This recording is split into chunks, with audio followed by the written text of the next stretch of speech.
Audiolivros Poderosos apresenta Tao Te Ching, o livro do caminho e da virtude, de Lao Tse. Tradução do mestre Wu Jin-Sheng, Sociedade Taoísta do Brasil, www.taoísmo.org.br. Siga o Audiolivros Poderosos no Instagram e no Facebook.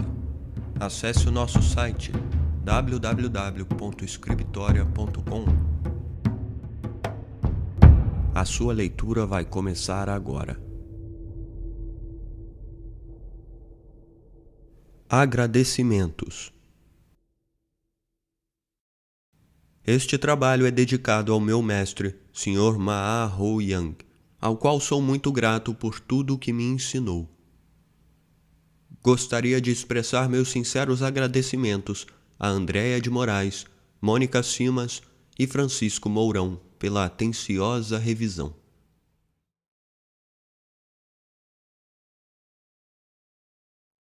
Introdução. O Tao Te Ching é um texto profundo e ao mesmo tempo simples, porque apresenta por meio da linguagem aquilo que se experimenta na sua ausência. A profundidade é o próprio caminho do mistério, a experiência do sagrado que corresponde à vivência espiritual. A simplicidade, um dos 3 tesouros dos ensinamentos de Lao Tse, conduz à naturalidade que orienta o indivíduo no macrocosmo. Nota: os 3 tesouros, segundo a tradição taoísta, são humildade, simplicidade e afetividade. Fim da nota. Portanto, a leitura do Tao Te Ching implica um desafio: esvaziar-se e ser natural como a água que flui no vale. O desvendamento do texto deve fluir gradualmente, levando à contemplação de suas palavras. Se estas não parecem suficientemente claras, isso se deve ao fato de a sociedade contemporânea, na qual prolifera o pensamento, dificultar a ampliação da consciência. Nesse contexto, a contemplação já é por si um ato transgressor. Esta tradução do Tao Te Ching, diretamente do chinês para o português, resgata a tradição taoísta e oferece a decifração necessária de conceitos fundamentais, respeitando a estrutura original do texto em chinês clássico, em detrimento de frases mais convencionais em língua portuguesa. Desse modo, o leitor pode estabelecer nexos, coordenar e reconstituir relações entre os conceitos, traduzindo-os em experiências e proporcionando à leitura a suave alegria da vivência de um ensinamento. Reverenciado como escrita sagrada pelos mistérios que revela, o ensinamento contido neste livro corresponde a uma tradição que integra filosofia, ciência e religião à experiência. O termo taoísta é formado por 2 ideogramas chineses: Tao, que significa caminho, exprimindo a ideia de origem de todas as coisas, e Jiao, que significa ensinamento. Portanto, taoísmo corresponde à tradição que vem do passado, que revela a origem. Por isso, o caminho da imortalidade, objetivo dos taoístas, é denominado via do retorno, indicando a volta ao princípio. Nesse caminho, a virtude se efetiva através da mediação de consciência e da compreensão dinâmica do universo para resgatar a ordem natural da vida. A escola taoísta tem como base o estudo de 3 obras, simbolizadas na imagem de uma árvore. A raiz é o I Ching, o livro das mutações. O tronco é o Tao Te Ching, livro do caminho e da virtude. E a flor é o Nan Hua Ching, o livro da flor do sul. O Tao Te Ching é a estrutura central do taoísmo. Lao Tse revela um ensinamento que abrange o tempo infinito. Lao Tse corresponde à transmissão e conservação da tradição taoísta na imagem do mestre, manifestação do absoluto. Segundo o cânon taoísta, Lao Tse nasceu na província de Nahui, na cidade de Guoyuan, no 25º dia da segunda lua do ano Kenzhen da era Wu-Qin, no período entre 1324 a 1408 a.C. As circunstâncias do seu nascimento foram extraordinárias. De acordo com a tradição, sua gestação demorou 81 anos. Lao Tse foi concebido quando sua mãe engoliu uma pérola de luz, transformação da transparência sublime em sopro através da essência do sol. Nota: a transparência sublime, Tai Xin, a transparência de Jade, Wu Xin, e a transparência superior, Song Xin, formam um conceito taoísta teológico de absoluto. Fim da nota. Seu pai era um famoso alquimista da dinastia San, que ascensionou com mais de 100 anos, envolvido pelos dragões celestiais. Sua mãe era considerada a encarnação do sopro Yin do céu anterior, sendo ao mesmo tempo sua mestra. Lao Tse nasceu do lado esquerdo das costelas da Sagrada Mãe, no jardim da família, sob uma árvore de nome Li, a meixeira, com cabelos brancos e orelhas grandes. Por isso recebeu o nome de Lao Tse, filho velho, e Li orelha grande da ameixeira. Lao Tse tem também sentido de senhor do fim e do princípio, já que velho representa o fim, enquanto filho representa o início. Sua juventude foi vivida no condado de Kau, localizado entre Longshan, Monte Dragão, e Guo Sue, Rio Guo. Quando o imperador tirano Zhu assumiu o poder, Lao Tse mudou-se para a região sul do Xishan, no território de Rei Wen, fundador da dinastia Shou. Foi convidado pelo rei Wen para ser responsável pela biblioteca real.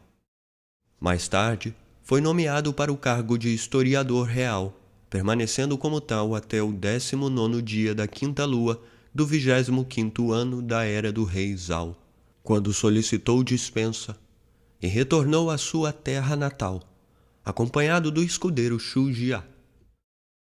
No mesmo ano, Lao Tse iniciou sua grande viagem para o Ocidente, com o intuito de chegar aos reinos da atual Índia, Afeganistão e Itália. Durante a viagem, permaneceu algum tempo na fronteira de Yumen e aceitou o oficial-chefe da fronteira como discípulo. Ditou-lhe vários escritos, entre eles o Tao Te Ching. Muitos anos depois, teve sua ascensão no deserto de Gobi, durante a qual emanou raios de luz em 5 cores, transformando-se em corpo de luz dourada e desaparecendo no céu. Após sua ascensão, Lao Tse habitou o Tai Wei Gong, palácio da sublime sutileza, do céu anterior, e dividiu seu corpo para retornar novamente à Terra, encarnado como filho único do Sr. Li Po-Yan, da província Shu. Na sua nova jornada, veio acompanhado do dragão azul do imperador celestial Xinhua, transformado em carneiro azul. Depois de uma longa peregrinação, seu discípulo Yishi, o oficial da fronteira, foi atraído por um carneiro de pelo azul dourado. Yishi encontrou na aldeia da família Li a nova encarnação de Lao Tse. Diante de seu discípulo, a criança Lao Tse, de 3 anos de idade, revelou sua verdadeira imagem. Seu corpo cresceu, transformando-se em luz dourada branca. Cercado de inúmeros imortais celestiais, Lao Tse pronunciou mais um ensinamento, o Tratado Maravilhoso do Princípio Solar do Tesouro do Espírito. Após concluir seu ensinamento, os 200 membros da família Li ascensionaram seguidos por Lao Tse e Yishi. Isso aconteceu no dia 28 de abril de 1118 a.C. Depois do segundo nascimento e ascensão, Lao Tse ainda retornou inúmeras vezes para transmitir os ensinamentos e para ordenar as novas tradições.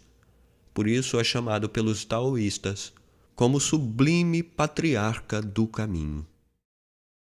Lao Tse propõe a apreensão do mistério. Suas palavras superam a própria forma, o próprio texto. O desvendamento gradual do ensinamento aqui oferecido tenta trazer a apreensão daquilo que, para ele, constitui exatamente o indizível.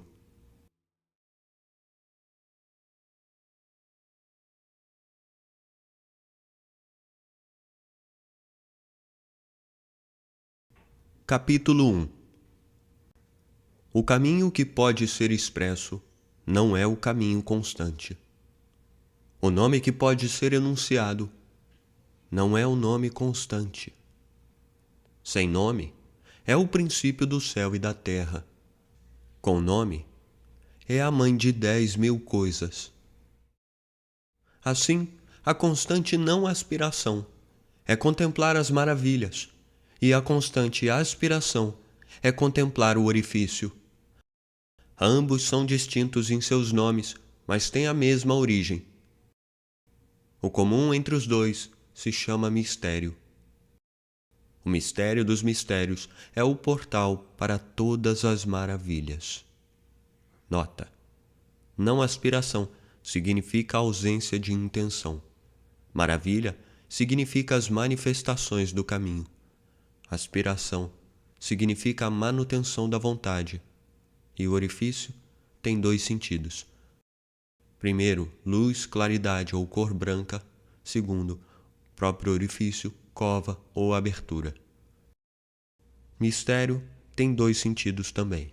Primeiro, mistério. Segundo, cor negra. Mistério é a convergência e anulação dos opostos.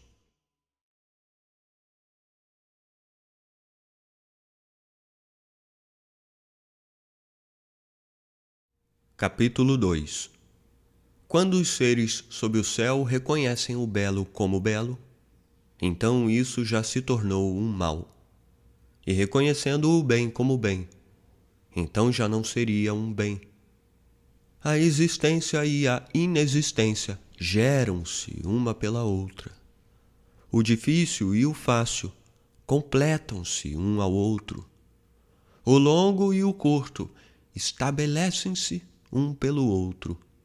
O alto e o baixo inclinam-se um pelo outro. O som e a tonalidade são juntos um com o outro. O antes e o depois seguem-se um ao outro.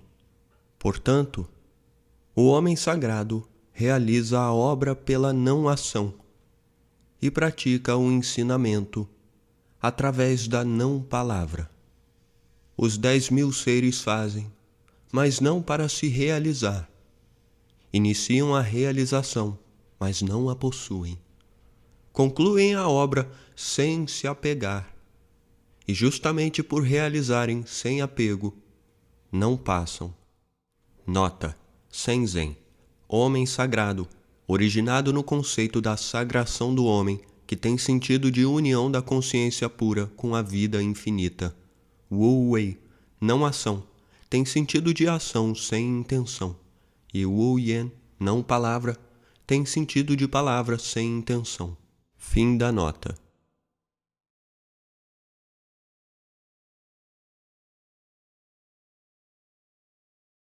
Capítulo 3. Não valorizando os tesouros, mantém-se o povo alheio à disputa. Não enobrecendo a matéria de difícil aquisição, mantém-se o povo alheio à cobiça. Não admirando o que é desejável, mantém-se o coração alheio à desordem. O homem sagrado governa, esvazia seu coração, enche seu ventre, enfraquece suas vontades, robustece seus ossos. Mantém permanentemente o povo sem conhecimentos e desejos. Faz com que os de conhecimento não se encorajem e não hajam. Sendo assim, nada fica sem governo. Notas: coração tem sentido de razão, emoção e intenção. Ventre tem sentido de vitalidade. Vontades tem sentido de desejos. Fim da nota.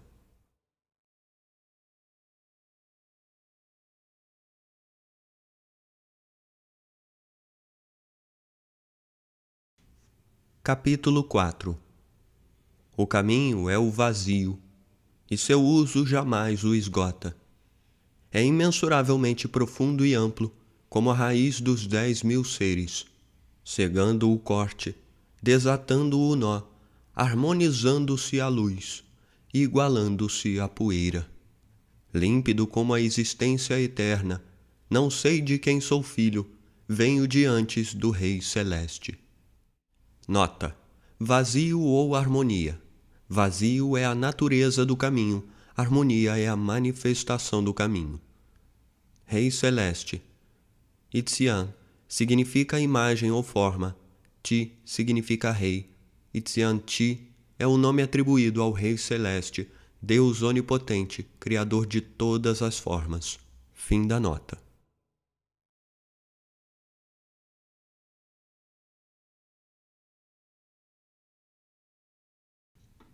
Capítulo 5. O céu e a terra não são bondosos. Tratam os 10.000 seres como cães de palha. O homem sagrado não é bondoso. Trata os homens como cães de palha. O espaço entre o céu e a terra assemelha-se a um fole. É um vazio que não distorce. Seu movimento é a contínua criação. O excesso de conhecimento conduz ao esgotamento, e não é melhor do que manter-se no centro.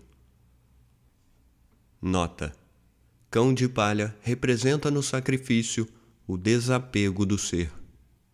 Centro, meio ou interior.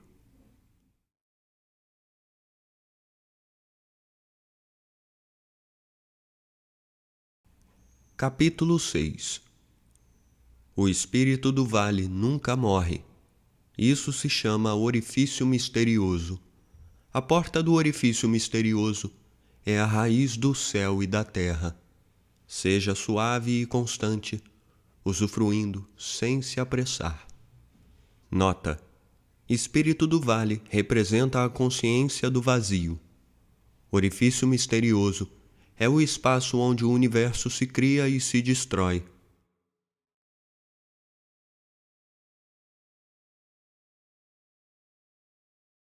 Capítulo 7. O céu é constante, a terra é duradoura. O que permite a constância é a duração do céu e da terra. É o não criar para si. Por isso são constantes e duradouros. Assim, o homem sagrado deixa seu corpo para trás, e o corpo avança. Além do corpo, o corpo permanece. Através do não-corpo, conclui o corpo.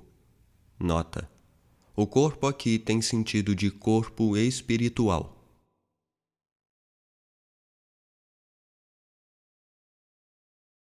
Capítulo 8. A bondade sublime é como a água.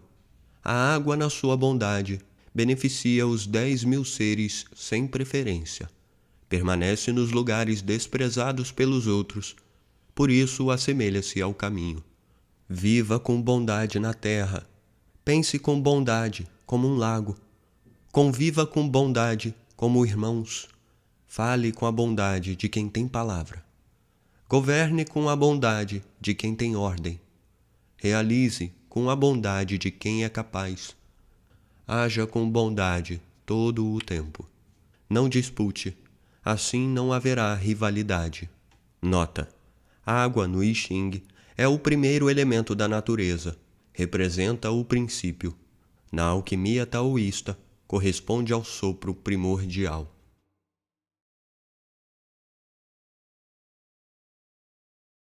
Capítulo 9. O que é mantido cheio não permanece até o fim. O que é intencionalmente polido não é um tesouro eterno.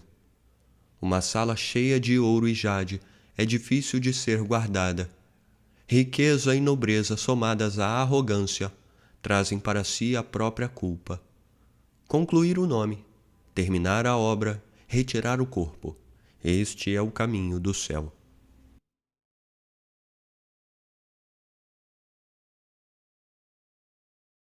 Capítulo 10. Quem conduz a realização do corpo por abraçar a unidade pode tornar-se indivisível. Quem respira com pureza por alcançar a suavidade pode tornar-se criança. Quem purifica através do conhecimento do mistério pode tornar-se imaculado. Ame o povo e governe o reino através do não conhecimento. Ilumine e clareie os 4 cantos através da não ação. Abra e feche a porta do céu através da ação feminina. O que gera e cria, gera, mas sem se apossar. Age sem querer para si, cultiva, mas sem dominar. Chama-se misteriosa virtude. Nota: não conhecimento tem sentido de conhecimento sem engenhosidade e malícia. Misteriosa virtude tem sentido de virtude oculta, um bem que não é reconhecível pelos outros.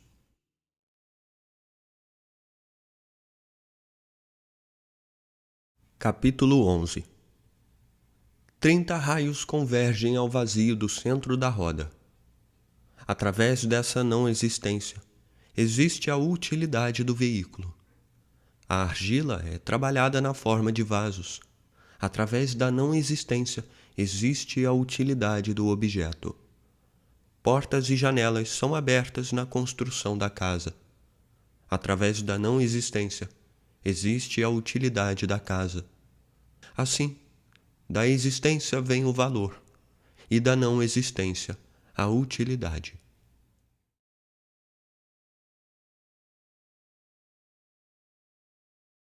Capítulo 12. As 5 cores tornam os olhos do homem cegos. As 5 notas tornam os ouvidos do homem surdos. Os 5 sabores tornam a boca do homem insensível.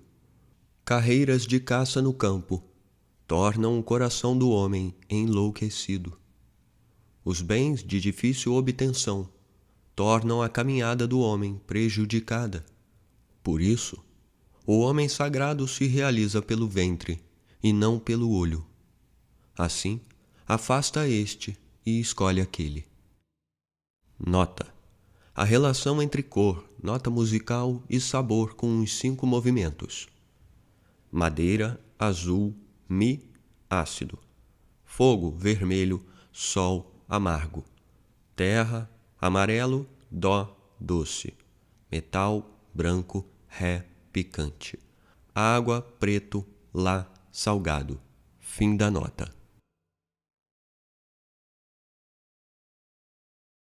Capítulo 13. O prestígio e a humilhação geram susto. A nobreza e a grande preocupação situam-se no corpo. O que são prestígio e humilhação? Prestígio é inferior. Ao obtê-lo, ficamos assustados. Ao perdê-lo, ficamos assustados. Isto é o que quer dizer: o prestígio e a humilhação geram susto. O que quer dizer: a nobreza e a grande preocupação situam-se no corpo. A razão de eu ter esta grande preocupação é ter um corpo. Se não tivesse um corpo, com que teria que me preocupar? Por isso, nobre é aquele que entrega o corpo ao mundo. A este, o mundo pode se entregar. Quem ama faz do mundo o seu corpo. Neste, o mundo pode confiar.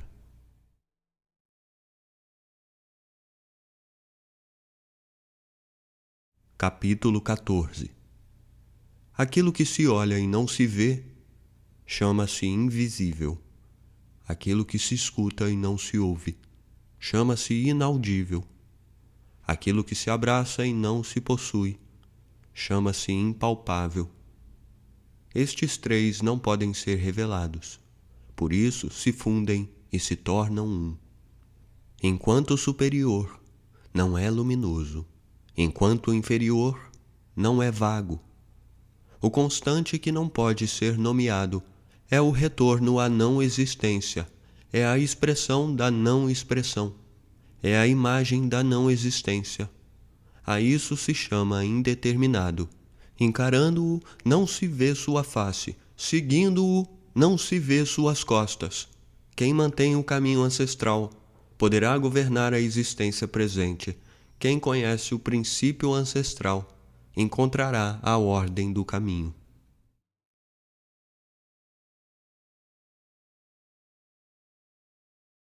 Capítulo 15. Os bons realizadores da antiguidade eram sutis, maravilhosos, misteriosos e despertados. Eram profundos e não podiam ser compreendidos.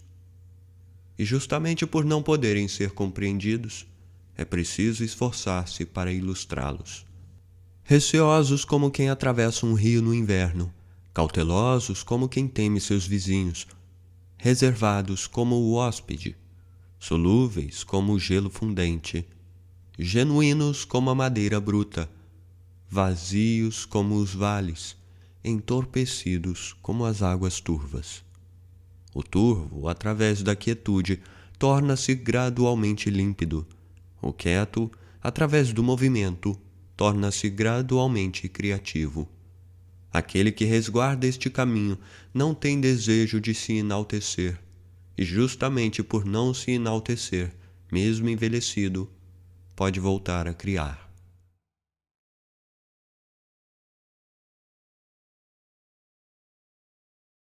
Capítulo 16. Alcançando o extremo vazio e permanecendo na quietude da extrema quietude, os 10.000 seres se manifestam simultaneamente, e através disso contemplamos o seu retorno. Apesar da diversidade dos seres, cada um deles pode retornar à sua raiz. O regresso à raiz se chama quietude. Quietude se chama retornar a viver. Retornar a viver se chama constância. Conhecer a constância se chama iluminação.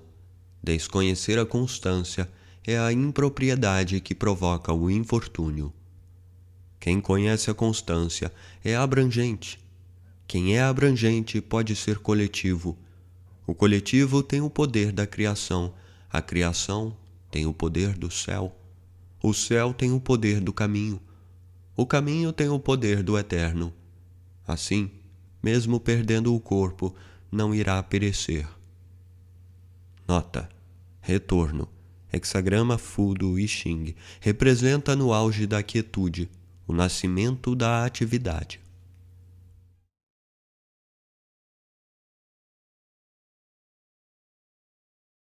Capítulo 17. Do Supremo, o inferior tem apenas ciência da existência. Do estado que o sucede, intimidade ou admiração. Do estado seguinte, temor ou desprezo. Não havendo suficiente confiança, surge a desconfiança. Quem valoriza a palavra, realiza a obra sem deixar rastros. Assim, o povo achará que surgiu por si, naturalmente.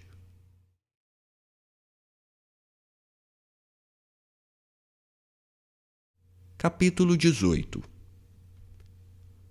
Quando se perde o grande caminho, surgem a bondade e a justiça. Quando aparece a inteligência, surge a grande hipocrisia.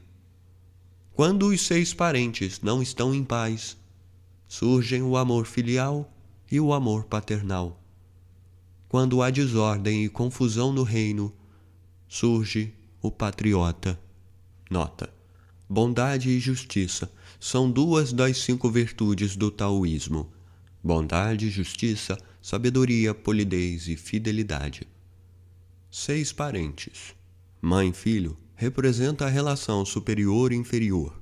Irmão e irmão representa a relação em mesmo nível. Marido e esposa representa a relação interno e externo.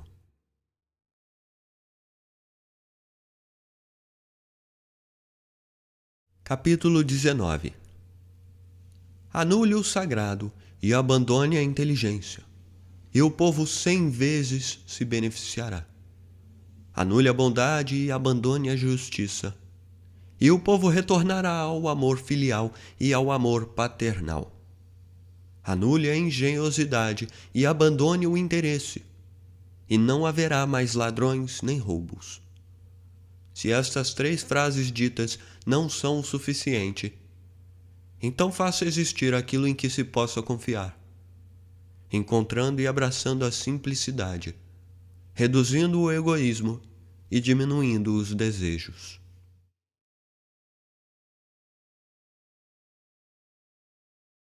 Capítulo 20. No ensinamento pela supressão não há preocupações. Entre aceitar e repudiar, qual a diferença? Entre apreciar e desprezar, qual a distância? O que os homens temem, poderiam não temer? Abandone isso antes que se esgote. Os homens se agitam como um festejo na grande prisão, ou como subir à varanda na primavera. Meu corpo não tem expressão, como uma criança antes de nascer, como a estrela Kuei, que não tem onde se apoiar.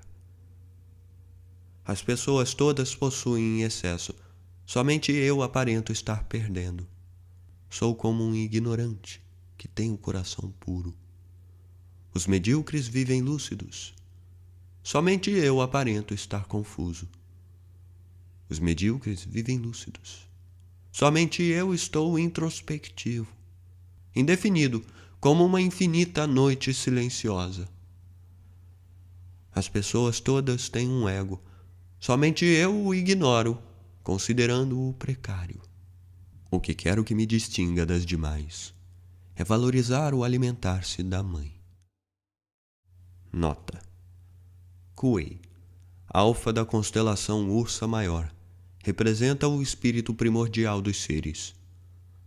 Alimentar-se da mãe refere-se a alimentar-se daquilo que antecede tudo. É o sopro uno do céu anterior da alquimia taoísta.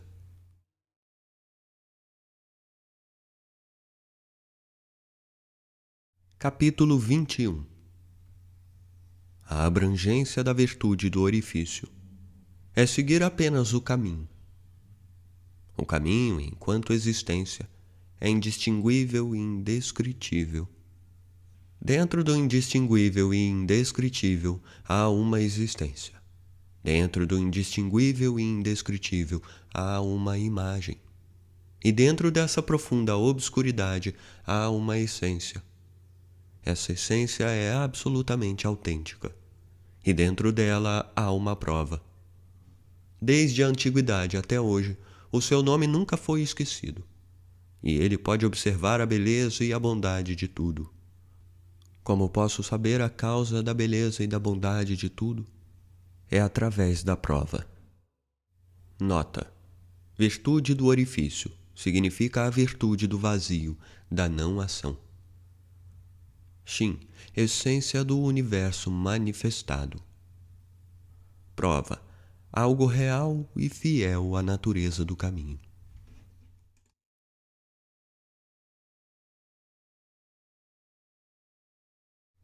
Capítulo 22. Curvar-se permite a plenitude. Submeter-se permite a retidão. Esvaziar-se permite o preenchimento. Romper permite a renovação. Possuir pouco permite a aquisição.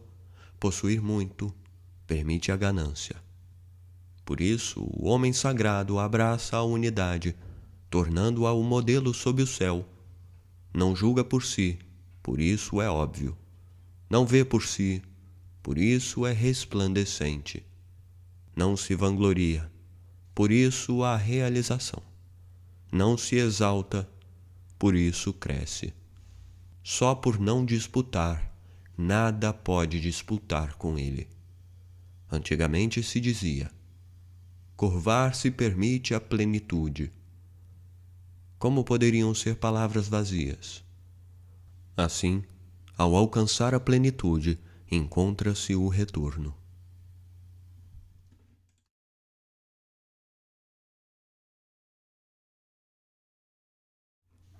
Capítulo 23. Falar pouco é o natural. Um redemoinho não dura uma manhã. Uma rajada de chuva não dura um dia. De onde provém essas coisas? Do céu e da terra. Se nem o céu e a terra podem produzir coisas duráveis, quanto mais os seres humanos. Por isso, quem segue e realiza através do caminho, adquire o caminho. Quem se iguala à virtude, adquire a virtude. Quem se iguala à perda, perde o caminho. Convicção insuficiente leva à não convicção.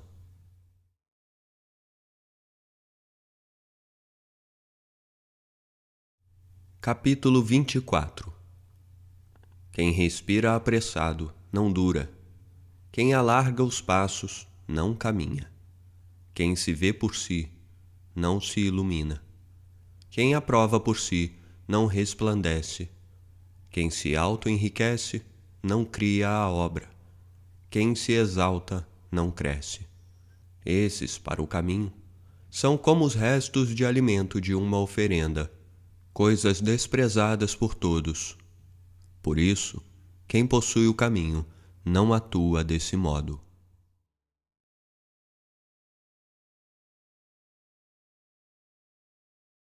Capítulo 25. Há algo completamente entorpecido, anterior à criação do céu e da terra, quieto e ermo, independente e inalterável. Move-se em círculo e não se exaure, pode-se considerá-lo a mãe sob o céu. Eu não conheço seu nome, chamo-o de caminho. Esforçando-me para denominá-lo, chamo-o de grande. Grande significa ir, ir significa distante, distante significa retornar. O caminho é grande, o céu é grande, a terra é grande, o rei é grande. Dentro do universo há 4 grandes, e o rei é um deles. O homem se orienta pela terra, a terra se orienta pelo céu, o céu se orienta pelo caminho, o caminho se orienta por sua própria natureza. Nota: Rei Celeste, Deus Onipotente, simboliza a consciência real que está em toda a parte.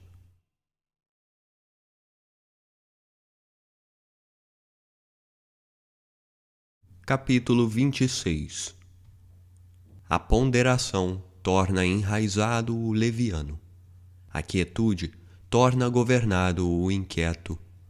Por isso o homem superior termina o dia de caminhada sem se afastar da ponderação e dos recursos. Embora existam maravilhas em perspectiva, permanece quieto e naturalmente transcendente. Como pode um senhor de 10.000 veículos utilizar seu corpo levianamente sob o céu?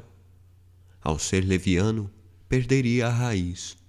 Ao ser inquieto, perderia o governo. Nota: Homem superior, o homem que possui virtude e poder. Senhor de 10.000 veículos. Na China, corresponde ao senhor feudal, aquele que possui riqueza e responsabilidade. Fim da nota.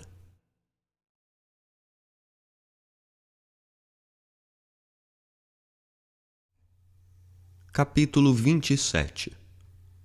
A boa caminhada não deixa rastros ou pegadas. A boa palavra não deixa imperfeição para críticas. O bom cálculo não utiliza medida nem número. A boa porta não necessita de ferrolho para ser fechada e não pode ser aberta. O bom nó não necessita de corda para ser atado e não pode ser desatado. Assim, o homem sagrado é constante e bondoso. Salva os homens e não abandona os homens. É constante e bondoso. Salva coisas e não abandona coisas. Isso se chama herdar a luz. O homem bom é mestre daquele que não é bom. O homem que não é bom é o recurso daquele que é bom.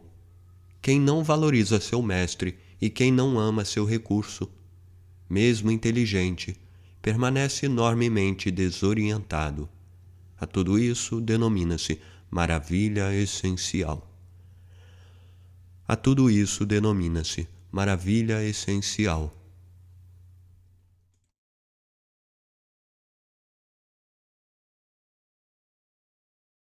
Capítulo 28. Conhecendo o masculino, resguardando o feminino, sendo a ravina sob o céu, sem se afastar da virtude eterna, retornará a ser criança. Conhecendo o branco, resguardando o negro, sendo o modelo sob o céu, sem se enganar com a virtude eterna, retornará à extremidade inexistente. Conhecendo a glória, resguardando a humildade, sendo o vale sob o céu. Sendo o vale sob o céu, completará a virtude eterna e retornará a ser madeira bruta. A madeira bruta, partida, transforma-se em instrumentos, e o homem sagrado utiliza-os através de um regente. Isto tudo é um grande corte sem incisão. Nota: extremidade inexistente, termo originado do I Ching, é o estado anterior da criação do universo. Fim da nota.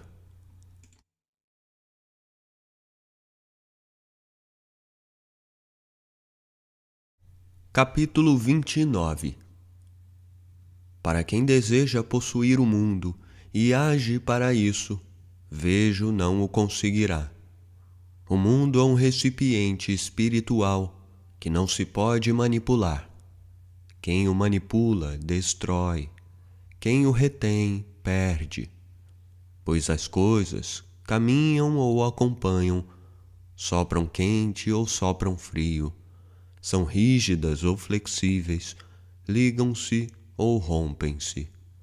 Por isso, o homem sagrado elimina o excesso, elimina a opulência, elimina a complacência.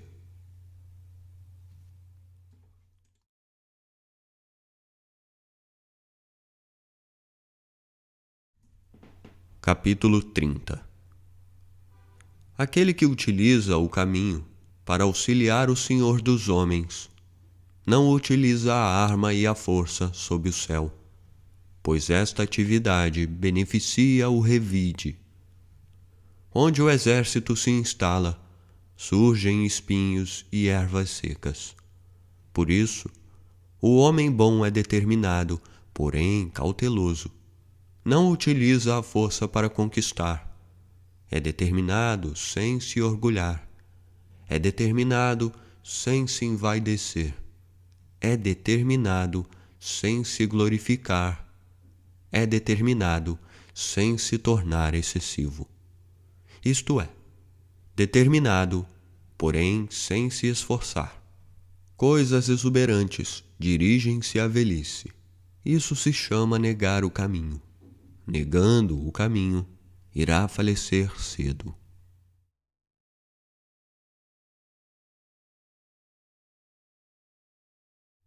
Capítulo 31. As boas armas são recipientes de desventura. Os seres as detestam. Por isso, os que guardam o caminho não as compartilham. O homem superior, na residência, honra o esquerdo. Na utilização da arma, honra o direito.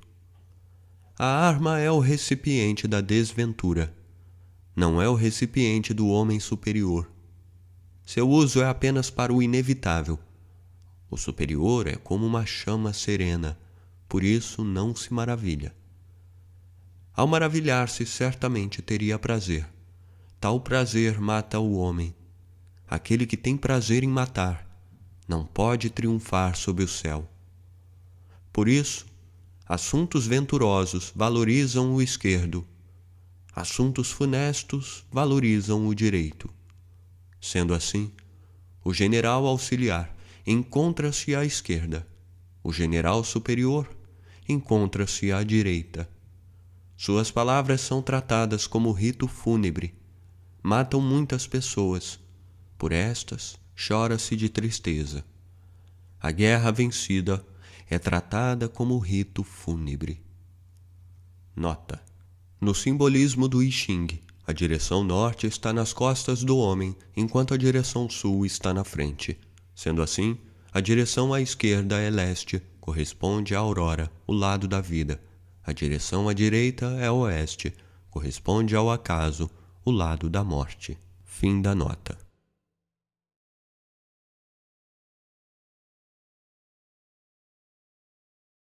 Capítulo 32. O caminho é eterno e não tem nome. É genuíno e, embora pequeno, o mundo não tem coragem de dominá-lo.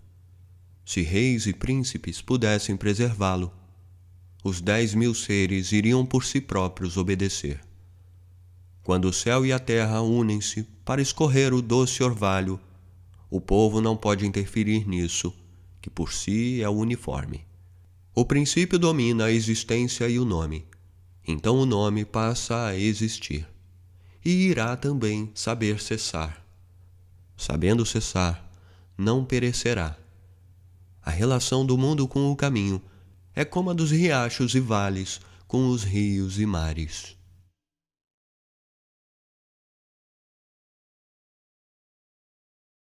Capítulo 33.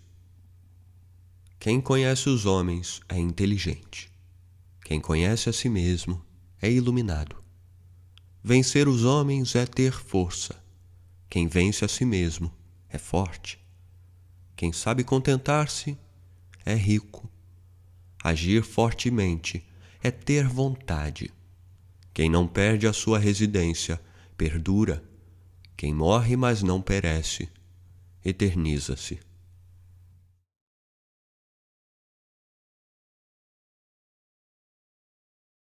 Capítulo 34. O grande caminho é vasto. Pode ser encontrado na esquerda e na direita. Os 10.000 seres dele dependem para viver, e ele não os rechaça. Conclui a obra sem mostrar a sua existência. É um manto que cobre os 10.000 seres sem agir como Senhor, podendo ser chamado de pequeno. Os 10.000 seres voltam para ele sem que haja como Senhor, podendo ser chamado de grande. Assim, o homem sagrado nunca age como grande, por isso pode atingir sua grandeza.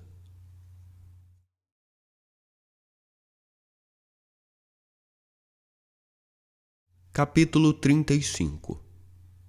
Conservando a grande imagem, o mundo passa sem danos, com tranquilidade, serenidade e supremacia.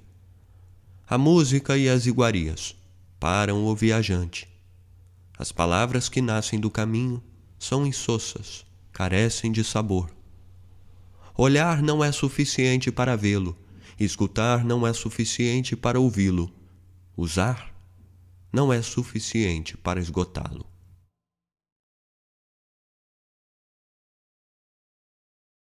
Capítulo 36. Para querer iniciar o recolhimento, é necessário consolidar a expansão. Para querer iniciar o enfraquecimento, é necessário consolidar o fortalecimento. Para querer iniciar o abandono, é necessário consolidar o amparo. Para querer iniciar a subtração, é necessário consolidar o aumento. Isto se chama breve iluminação. O suave e o fraco vencem o rígido e o forte. Os peixes não podem separar-se do lago. O reino que tem um instrumento afiado não pode colocá-lo à vista do homem. Nota: iluminação tem sentido de ampliação da consciência ou o enriquecimento de uma cultura. Fim da nota.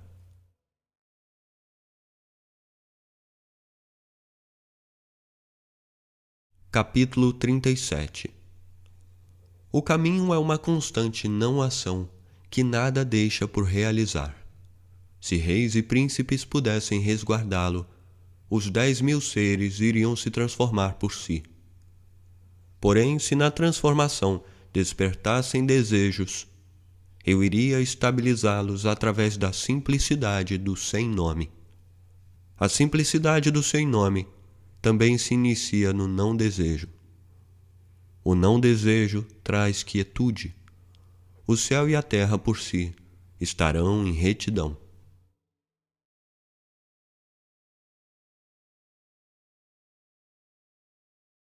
Capítulo 38. A virtude superior não é virtude, assim possui a virtude. A virtude inferior não perde a virtude, assim não possui a virtude. A virtude superior é não-ação, pois não utiliza a ação. A virtude inferior é a ação, que faz uso da ação. A bondade superior é a ação, porém não utiliza a ação.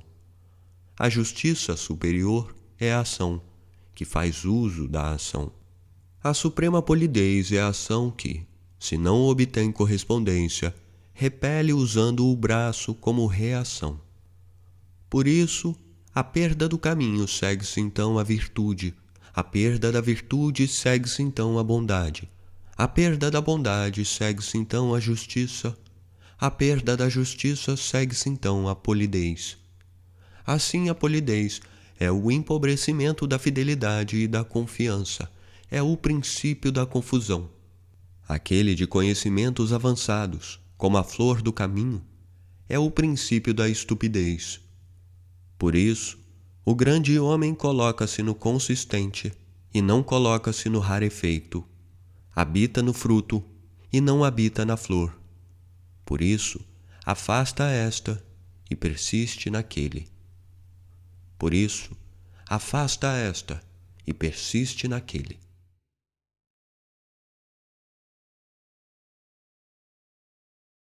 Capítulo 39. Esses adquiriram o um na antiguidade. O céu adquiriu o um e tornou-se transparente. A terra adquiriu o um e tornou-se tranquila. O espírito adquiriu o um e tornou-se desperto. Os vales adquiriram o um e tornaram-se opulentos. Os 10.000 seres adquiriram o um e tornaram-se vivos. Os príncipes e reis adquiriram o um e tornaram-se o eixo do mundo. Esses alcançaram a supremacia. O céu, não se tornando transparente, temerá rachar-se. A terra, não se tornando tranquila, temerá estremecer. O espírito, não se tornando desperto, temerá exaurir-se. Os vales, não se tornando opulentos, temerão secar.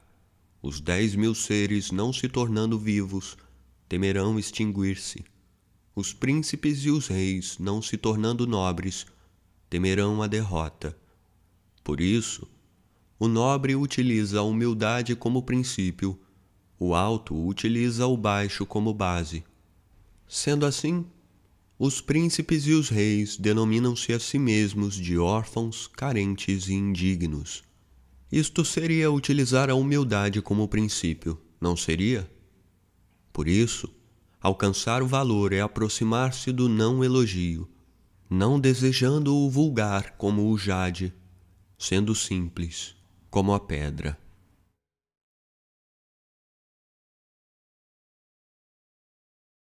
Capítulo 40. O retorno é o movimento do caminho. A suavidade é a atuação do caminho. Os seres sob o céu nascem da existência, e a existência nasce da não existência.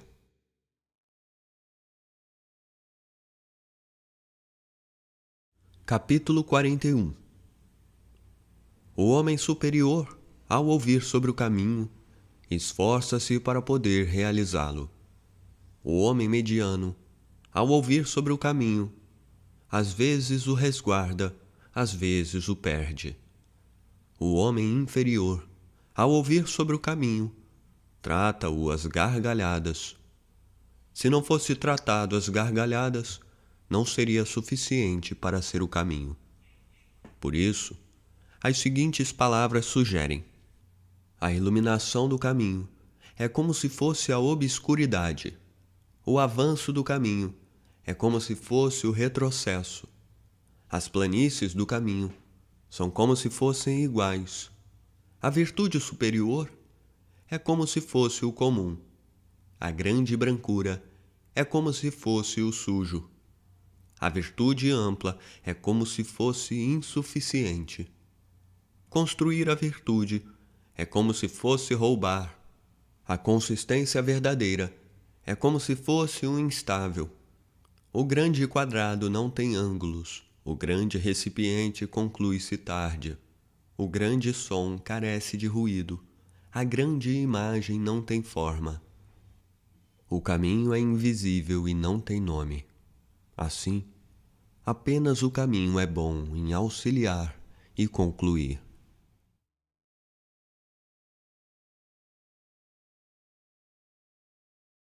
Capítulo 42. O caminho gera o 1 gera o 2 gera o 3 gera os 10.000 seres. Os 10.000 seres se cobrem com o obscuro e abraçam o claro, e se harmonizam através do esplêndido sopro. O que os homens detestam são os órfãos, os carentes e os indignos. Mas é assim que os reis e príncipes se denominam. Por isso as coisas, ao serem diminuídas, irão aumentar. Aumentadas, irão diminuir. O que os homens ensinaram, eu também ensino com o mesmo sentido. Os rígidos troncos não merecerão a sua morte. Eu irei utilizar isto como o pai do ensinamento. Nota: sopro é esplêndido. É a energia do absoluto. Fim da nota.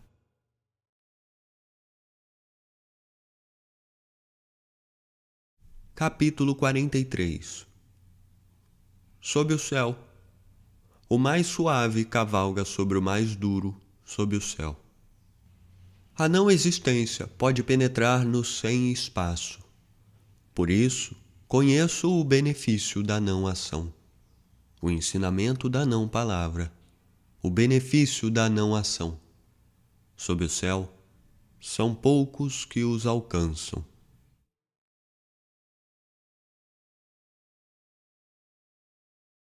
Capítulo 44. A fama ou o corpo? O que mais se ama? O corpo ou a riqueza? O que vale mais? Ganhar ou perder? O que mais adoece?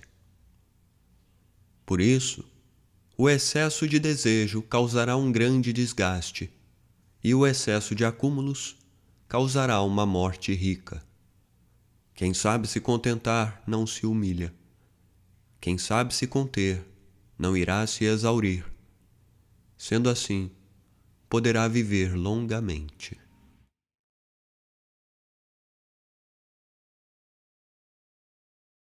Capítulo 45. A suprema conclusão parece incompleta. Sua utilização não danifica.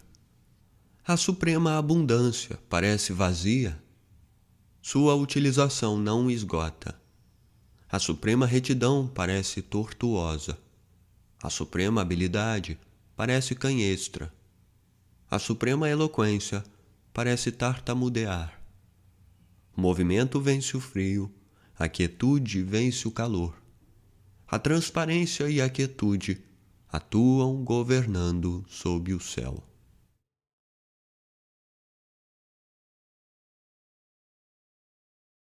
Capítulo 46. Existindo o caminho sob o céu, conduzem-se os cavalos para estercar. Não existindo o caminho sob o céu, armam-se os cavalos para viver nas fronteiras. Não há delito maior do que estimar os desejos. Não há calamidade maior em não saber se contentar. Não há erro maior do que desejar possuir. Por isso, com a suficiência de quem sabe que é suficiente, terá sempre o suficiente.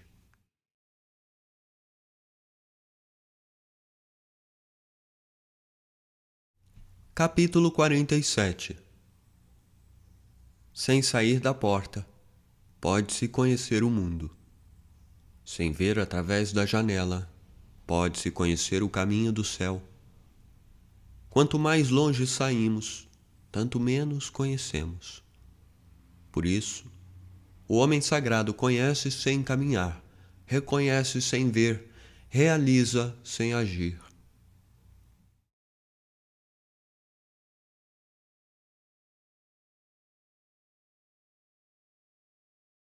Capítulo 48. A realização através dos estudos é expandir dia após dia. A realização através do caminho é simplificar dia após dia. simplificando e simplificando mais, até alcançar a não-ação. Na não-ação, não há o que não possa ser feito. Apoderar-se do mundo é permanecer através da não-atividade. Ao surgir a atividade, já não é mais suficiente para apoderar-se do mundo. Nota: não atividade é a atitude sem apego. Fim da nota.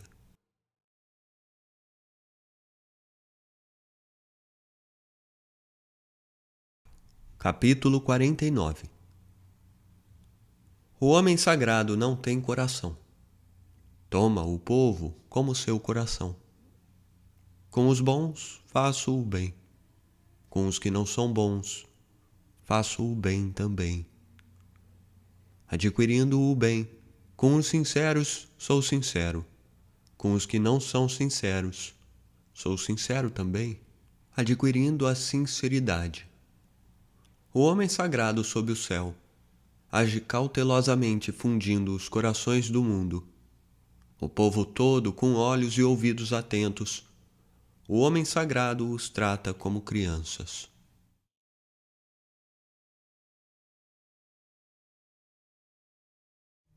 Capítulo 50. Nascer na vida, entrar na morte. Dos que pertencem ao nascimento, entre 10 a 3. Dos que pertencem à morte, entre 10 a 3. Dos homens vivos, os que se movem para a terra da morte, entre 10 a 3. E qual é a causa? Suas vidas são vividas em excesso. Ouvi dizer que o bom cultivador da vida viaja pela terra e não se confronta com rinocerontes nem tigres, e atravessa um exército sem armadura nem armas.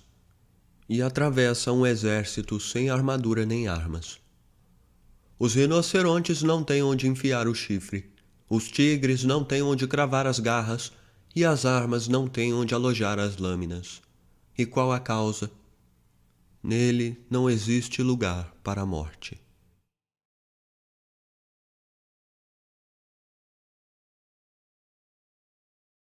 Capítulo 51.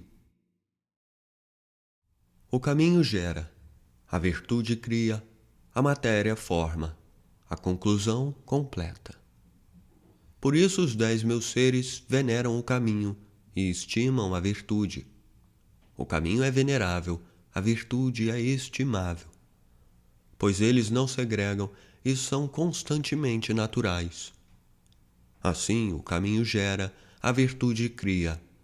Fazem crescer, fazem nutrir. Fazem completar, fazem concluir. Fazem o sustento e fazem a cobertura. Geram, porém não se apossam. Agem, porém não retêm. Cultivam, porém não controlam. Isto chama-se misteriosa virtude.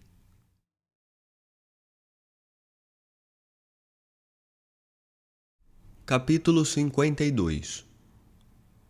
Sob o céu há um princípio, que age como mãe do mundo.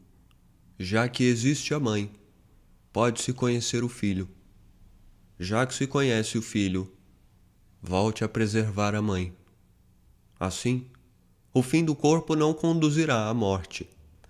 Fechando a boca, trancando a porta, até o fim do corpo, sem desgaste. Abrindo a boca, favorecendo a atividade, até o fim do corpo, sem salvação. Ver o pequeno se chama iluminação. Usar a suavidade se chama força. Use de volta sua luz para voltar a iluminar-se. Assim, não restará dano ao corpo. Isto se chama herdar o constante.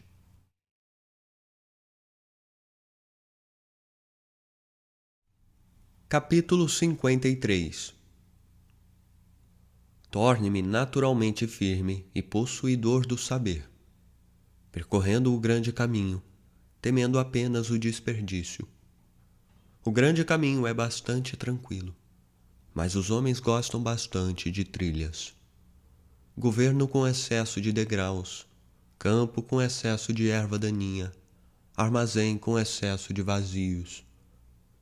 Vestir bordados coloridos, carregar espada afiada, satisfazer-se comendo e bebendo, possuir moedas e bens em excesso. Isto chama-se roubo e autoencantamento. Roubo e autoencantamento negam o caminho.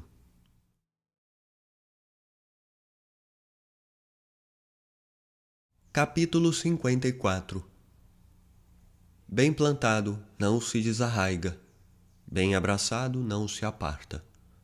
Assim, filhos e netos não cessam de cultuar. Restaure seu corpo, sua virtude será autêntica. Restaure sua casa, sua virtude será abundante. Restaure sua província, sua virtude será crescente. Restaure seu reino, sua virtude será farta. Restaure seu mundo, sua virtude será vasta. Assim, através do corpo percebe-se o corpo. Através da casa percebe-se a casa. Através da província percebe-se a província. Através do reino percebe-se o reino. Através do mundo percebe-se o mundo. Como posso saber da natureza do mundo? É através disso.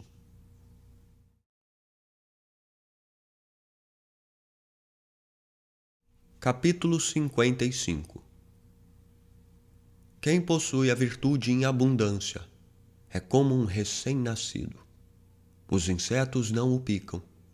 As aves de rapina e os animais brávios não o agarram. Tem ossos leves e cartilagens macias, mas pegam com firmeza.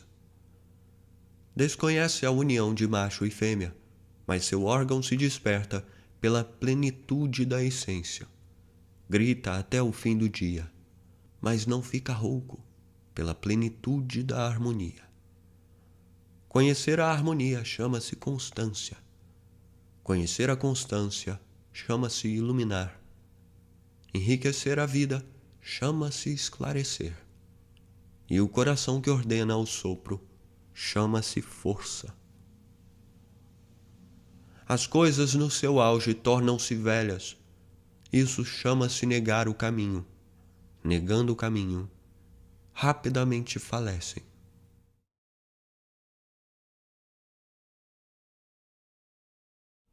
Capítulo 56. O que é da compreensão não é a palavra.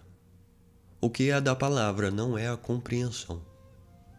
Fechando a boca, trancando a porta, cegando o corte, desatando o nó, harmonizando-se a luz, igualando-se à poeira. Isto chama-se o mistério comum, com o qual não se pode encontrar aproximação, não se pode encontrar afastamento, não se pode encontrar benefício, não se pode encontrar malefício, não se pode encontrar valorização, não se pode encontrar desvalorização. Por isso, age como nobre sob o céu. Nota: o mistério comum significa a união com o todo. Fim da nota.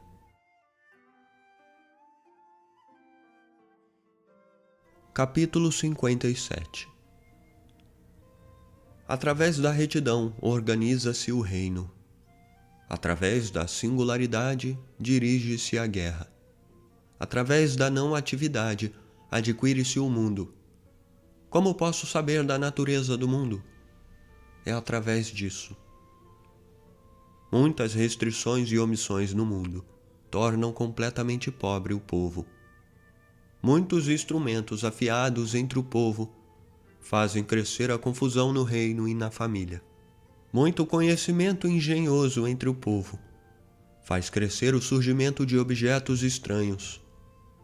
Leis e coisas crescendo visivelmente fazem surgir muitos ladrões e salteadores. Por isso o homem sagrado dizia: eu não agindo, o povo se transforma. Eu sem atividade, o povo se enriquece. Eu bem tranquilo, o povo se retifica. Eu sem desejos, o povo se simplifica.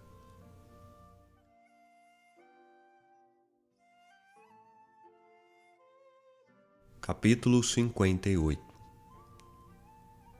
Onde governa a tolerância, o povo tem tranquilidade. Onde governa a discriminação, o povo tem insatisfação. É na desgraça que se encontra a felicidade. É na felicidade que se esconde a desgraça. Quem é capaz de conhecer esses extremos?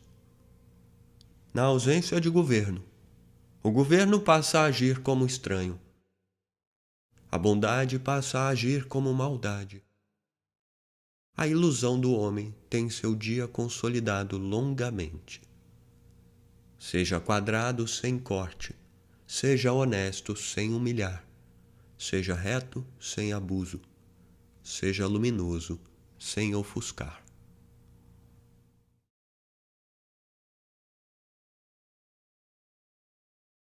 Capítulo 59.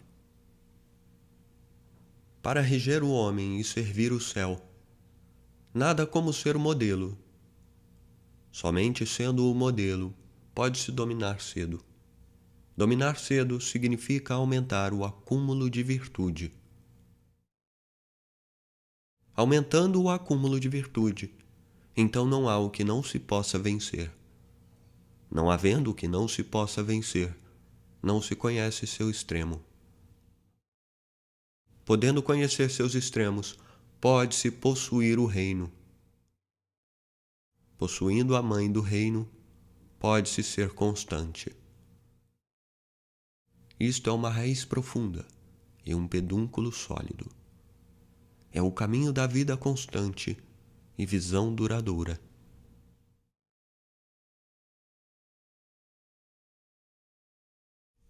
Capítulo 60. Governar um grande reino é como cozinhar um pequeno peixe, atuando sob o céu através do caminho. Seus demônios não são despertados. Não que seus demônios não sejam despertados. Seu despertar não fere o homem. Não apenas que seu despertar não fira o homem sagrado também não fere o homem, sendo que os dois não se ferem. Assim, suas virtudes se unem e retornam.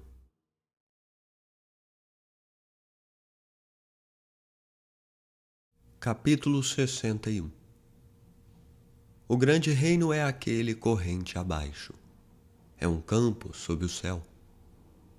Num campo sob o céu, a fêmea sempre vence o macho através da quietude. Por isso, o grande reino estando abaixo do pequeno reino, conquista o pequeno reino. O pequeno reino estando abaixo do grande reino, absorve o grande reino. Assim, ou por estar abaixo para conquistar, ou por estar abaixo para absorver, o grande reino apenas deseja unir e cultivar os homens. O pequeno reino apenas deseja integrar e servir aos homens. Cada um destes dois encontra o local para seu desejo. Portanto, o grande deve estar abaixo.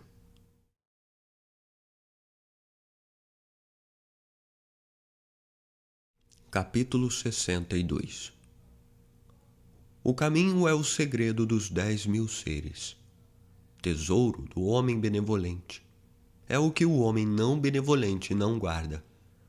Palavras bonitas podem ser negociadas. Atitudes reverentes podem aumentar um homem.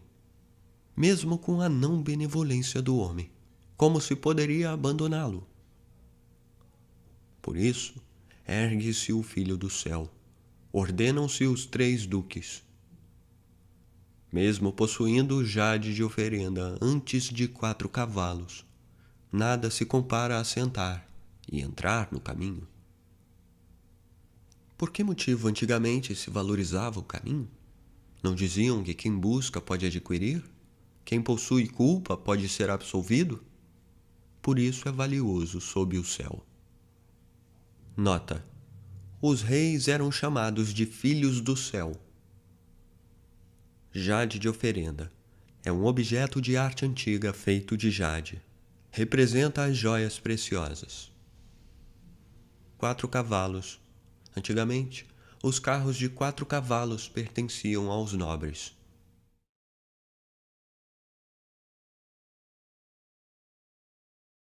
Capítulo 63. Ação através da não-ação. Atividade através da não-atividade. Sabor através do não-sabor. Grande como pequeno, muito como pouco. Retribuir injustiça através da virtude. Planejar o difícil a partir do fácil. Realizar o grande a partir do pequeno. Sob o céu, a difícil atividade se realiza certamente a partir da fácil. A grande atividade se realiza certamente a partir da pequena. Promessas levianas certamente carecem de confiança. Excesso de facilidades certamente traz excesso de dificuldades. Sendo assim, o homem sagrado assemelha-se ao difícil, e por isso, até o fim, não tem dificuldades.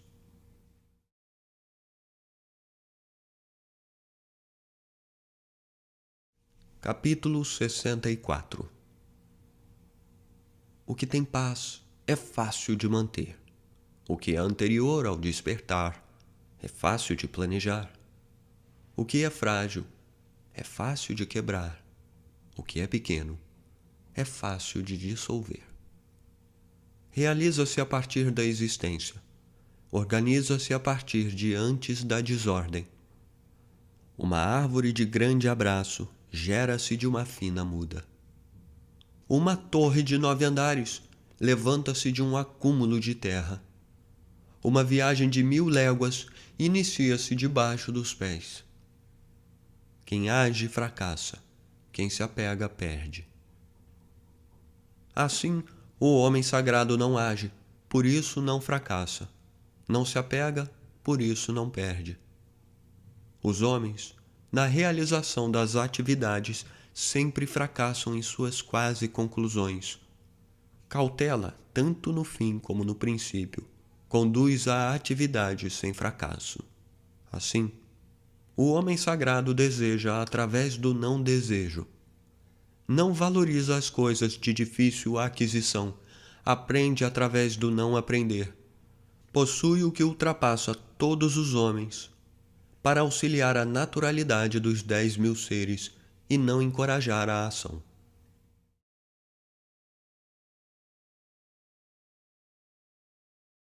Capítulo 65. Na antiguidade, os bons realizadores do caminho não o utilizavam para esclarecer o povo, utilizavam-no para alegrá-lo. A dificuldade de se governar o povo é devida aos seus conhecimentos. Por isso, utilizando o intelecto para governar o reino, tem-se frutos no reino. Não utilizando o intelecto para governar o reino, tem-se virtude no reino. Aquele que conhece estes dois também se orienta por estes modelos. O constante conhecimento de orientar-se por estes modelos chama-se misteriosa virtude. A misteriosa virtude é profunda e longa, inverso das coisas. Naturalmente, após isso, alcança-se a grande fluência.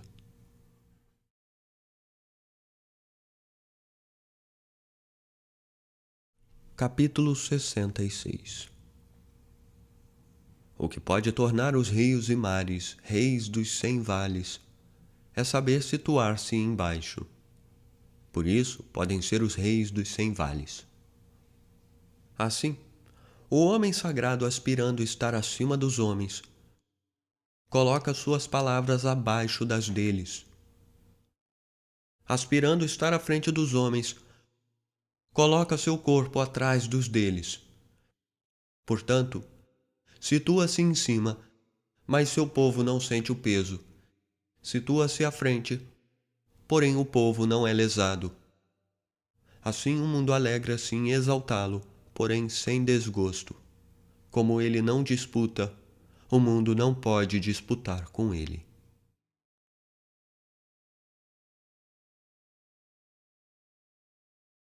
Capítulo 67. Sob o céu, todos se consideram o grande. Não rio disso. O grande sendo grande, por isso não ri. Se risse, há muito teria se tornado pequeno. Eu tenho 3 tesouros, que valorizo e preservo. O primeiro chama-se afetividade.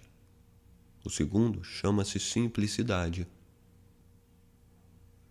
E o terceiro chama-se não encorajar ser o dianteiro sob o céu. Assim, através da afetividade pode-se ter coragem. Através da simplicidade pode-se ter amplitude. Não encorajando ser o dianteiro sob o céu, pode-se concluir o instrumento do eterno.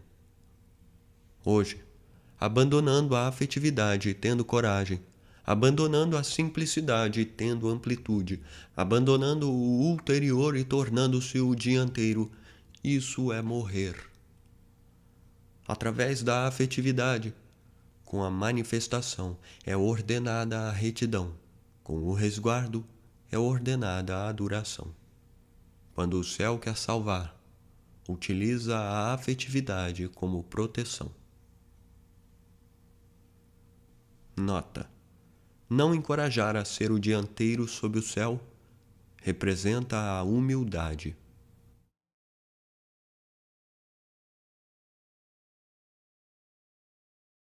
Capítulo 68. Na antiguidade, os bons praticantes de cavalheirismo não eram belicosos. Bons em guerrear, sem ira. Bons em vencer os inimigos, sem disputa. Bons em empregar os homens, agindo como o inferior. Isso se chama a virtude da não disputa. Isso se chama a força de empregar os homens. Isso se chama a supremacia da união com o céu e a antiguidade.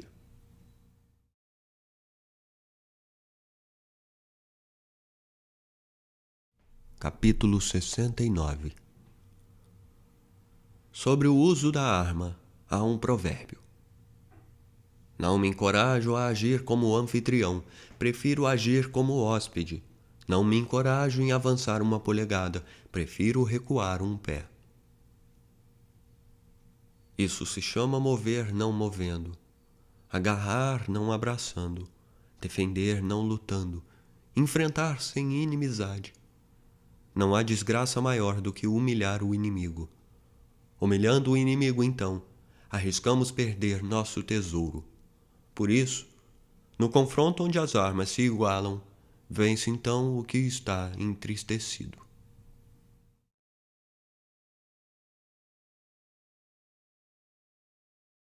Capítulo 70. Minha palavra é bastante fácil de compreender, bastante fácil de praticar. Mas sob o céu, ninguém consegue compreendê-la, ninguém consegue praticá-la. Palavras têm uma origem, atos têm um regente. E somente através da não compreensão, não se tem a compreensão do ego. Aqueles que me compreendem são poucos. Aqueles que me seguem são nobres. Por isso, o homem sagrado se cobre com andrajos, abraçando um jade.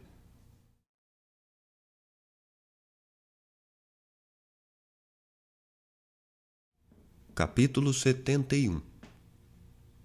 Saber do não saber é sublime.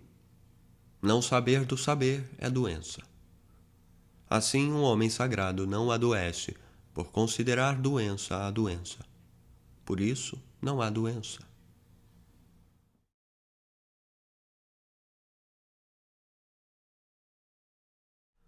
Capítulo 72. Quando o povo não tem medo do temível, então o grande temor chega. Não estreite sua morada, não despreze sua vida, pois somente não desprezando pode se tornar o não apodrecido. Por isso, o homem sagrado conhece a si mesmo, mas não se evidencia. Ama a si mesmo, mas não se estima. E assim, nega isto e admite aquilo.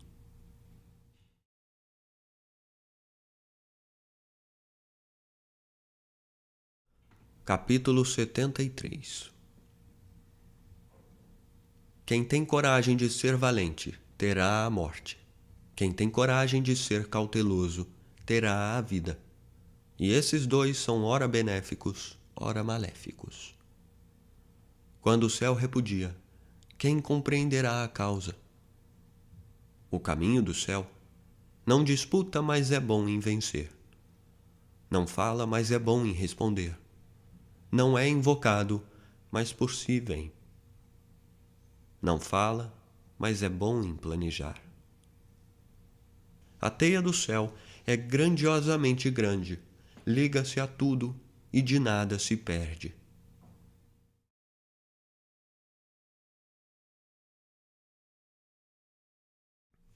Capítulo 74. O povo constante não teme a morte. Como se pode intimidá-lo usando a morte? Se considero estranho esse constante que não teme a morte, devo sinceramente matar, mesmo reconhecendo sua coragem? O constante possui o encargo de matar e mata. O homem que tomar o lugar no encargo de matar será como substituir o grande lenhador ao serrar. O homem que substituir o grande lenhador ao serrar raramente não machucará a mão.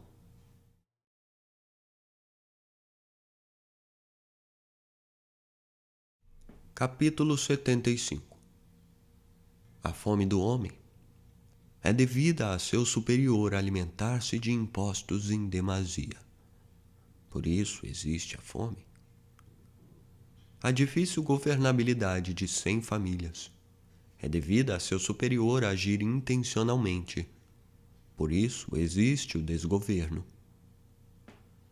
A fácil morte do povo é devida a viver-se uma vida de excessos. Por isso existe a morte fácil. Assim, apenas aqueles que não utilizam a vida para agir são bons em valorizar a vida.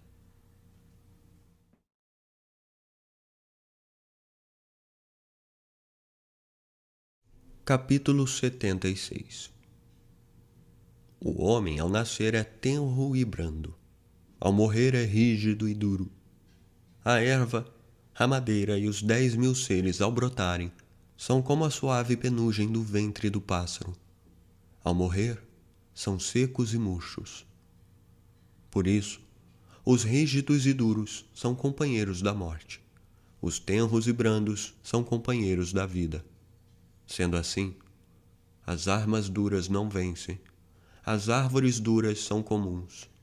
Por isso, os rígidos e duros moram embaixo, tenros e brandos situam-se em cima.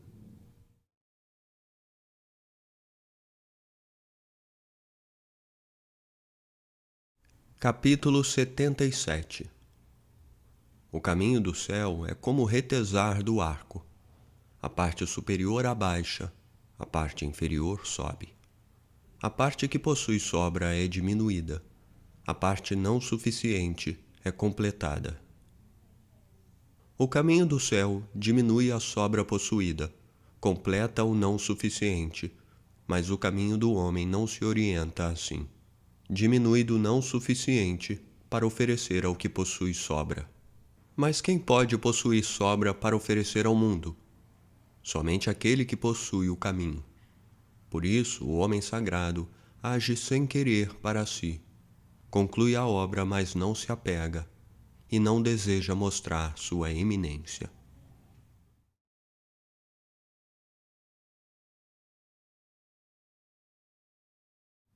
Capítulo 78.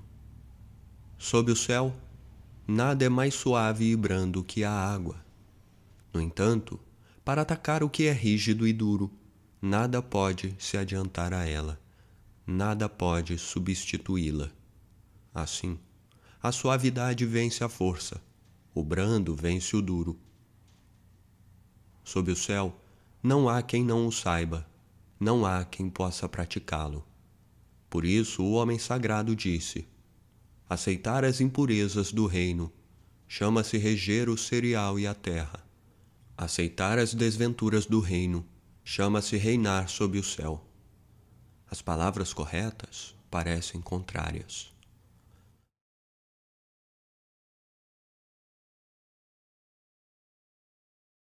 Capítulo 79.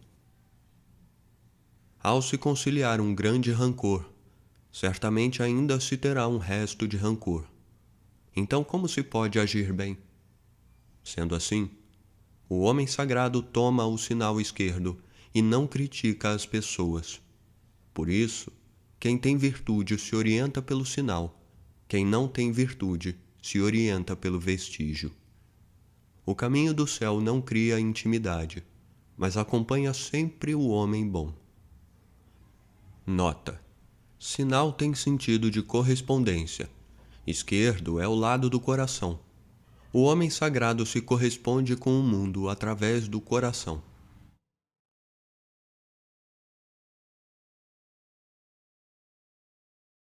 Capítulo 80. Um pequeno reino de poucos habitantes, mesmo que possua um utensílio para dezenas de centenas, não o usa. Faça o povo valorizar a morte e não viajar longe, possuindo barcos e carruagens, mas não tendo onde usá-los, possuindo armas e armaduras, mas não tendo onde enfileirá-las. Faça o povo retornar aos nós em corda e ao seu uso. Então serão doces seus alimentos, belas suas roupas, pacíficas suas moradias, alegres seus costumes. Que os reinos vizinhos estejam à vista, que o som de galos e cachorros sejam ouvidos. Faça o povo alcançar a velhice, sem ter que ir e vir.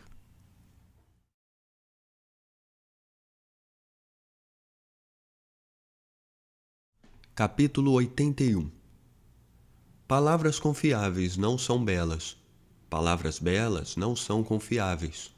Quem sabe não é abrangente. Quem é abrangente não sabe. Quem é bom não discute. Quem discute não é bom. O homem sagrado não acumula. Quanto mais faz para os homens, mais tem. Quanto mais dá aos homens, mais aumenta. O caminho do céu é favorecer e não prejudicar. O caminho do homem sagrado é fazer e não disputar. Você acompanhou Tao Te Ching, de Lao Tse.